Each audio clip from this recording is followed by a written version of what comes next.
Hello, my dear students of class 7. Today we are going to be doing a very exciting chapter. It is the fourth lesson in your honeycomb textbook. The name of the lesson is The Ashes That Made Trees Bloom. All right, it's a very interesting story. It is a story about an honest and hard-working old couple and their pet dog. Now, this couple, they had neighbors, and these neighbors were really troublesome. And the dog dies a very sad death. We don't know how yet, all right? But the spirit of the dog, it gives solace, meaning comfort and support to his master in unexpected ways. So even after the dog dies, it gives comfort to this honest and hard-working couple in very unexpected ways, something that we cannot expect to happen. Let's read the lesson and find out. Let's begin. All right, the ashes that made the trees bloom.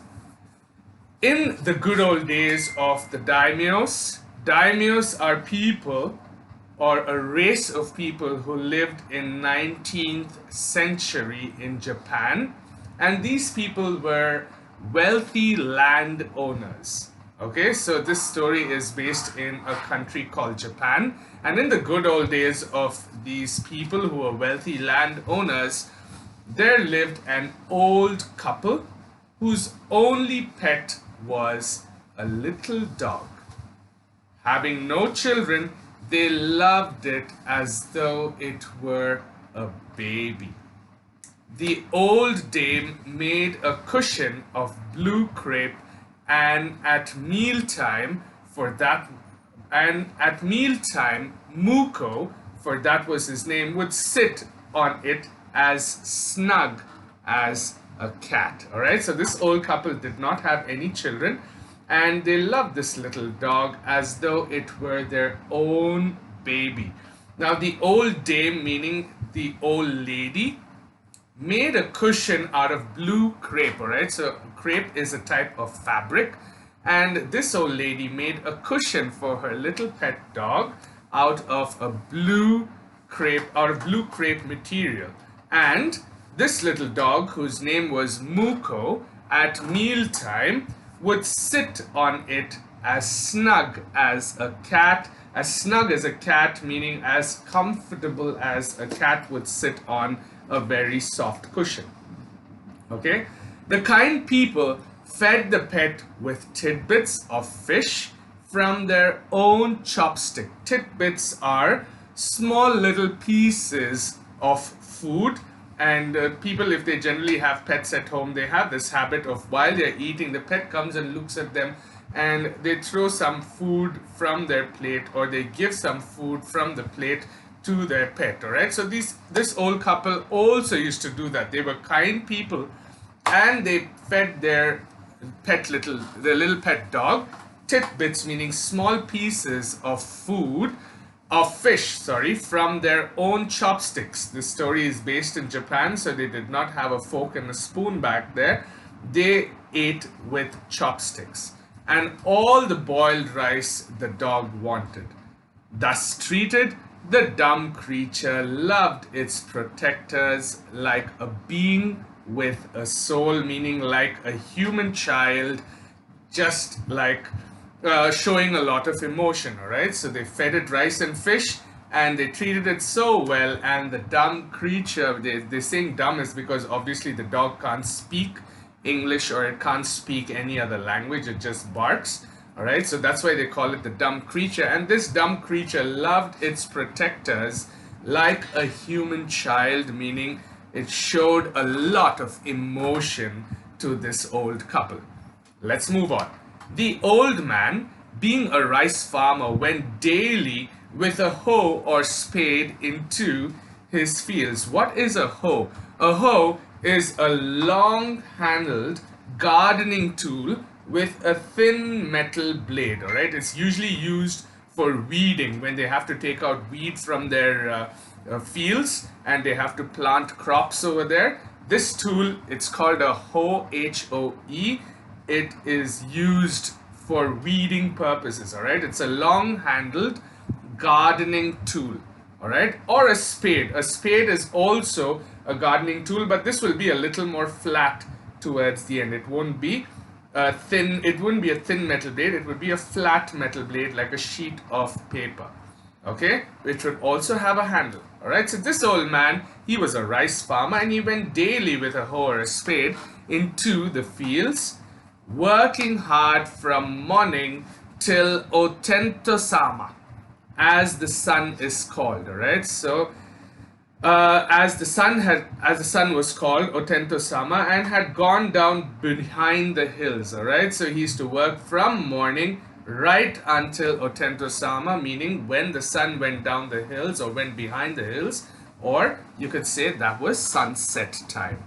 All right, now every day the dog followed him to work, never once harming the white heron that walked in the footsteps of the old man to pick up the worm. All right, so the dog always followed this old man to work while he went to his fields, and this dog never used to harm the white heron. A heron is a type of a bird.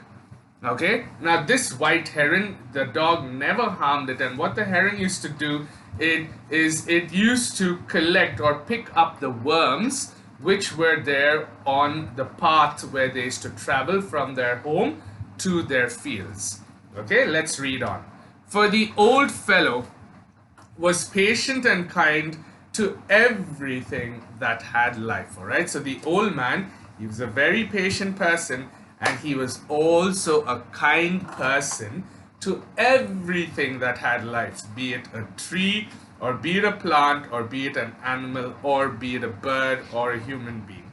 All right, he was extremely patient and kind to everything that had life, and often turned up a sod on purpose to give food to the birds. All right, sod meaning it's the surface of the ground. All right, so he turned up a sod on purpose, meaning he used to always try to, lift up a little bit of mud on his path, so that when the mud becomes loose, the bird could go ahead and dig in and pick up the worms from the soil that has broken up, all right, because of the old man's walking. So he used to do wonderful things, such as he was a kind and patient old man. Now what happens is, one day the dog, it comes running to him, putting his paws against his legs and motioning with his head to some spot behind. If you look at the picture below, you will see that the man, he has a hoe in his hand, and he can see a dog as well over there, and you can see him there underneath a tree. All right, so the dog motions to this old man, and he moves his head, telling him to come along with him to a spot somewhere behind. Now the old man at first thought that his pet was only playing and did not mind it. All right, so he did not know what this dog was doing. He thought maybe he is in a playful mood, and he did not mind it. But the dog kept on whining and running to and fro for some minutes. All right, so it kept whining. What is a whine? A whine is a sound that is made by a dog. It's generally a high-pitched cry or a sound. All right, so when the dog makes a really high-pitched cry or a sound, something like a howl, that is known as whining. All right, so it started whining and it running to and fro from this side to that side for some minutes.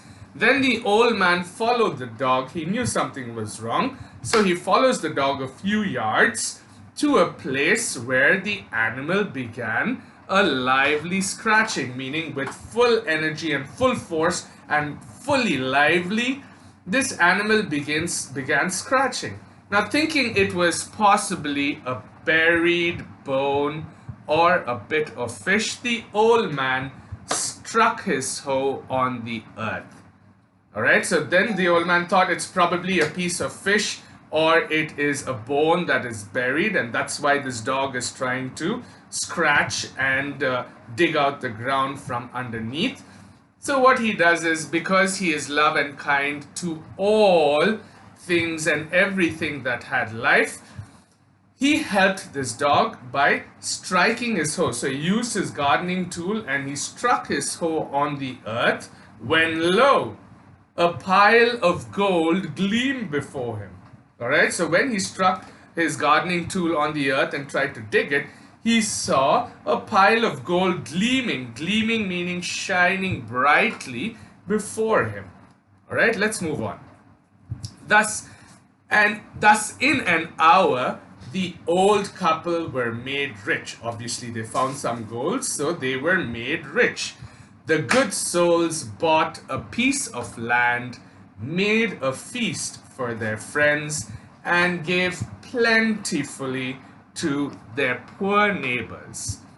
As for the dog, they petted him till they nearly smothered him with kindness. Smother meaning to cover something entirely with, alright? So they petted him so much because this little dog found them their gold, okay, and made them rich. So they petted this little dog until he was covered entirely with kindness. Alright, we're going to stop at this for today, and we will continue the reading and explanation of the remaining part of the chapter in lessons or videos that I will send you, or videos that follow.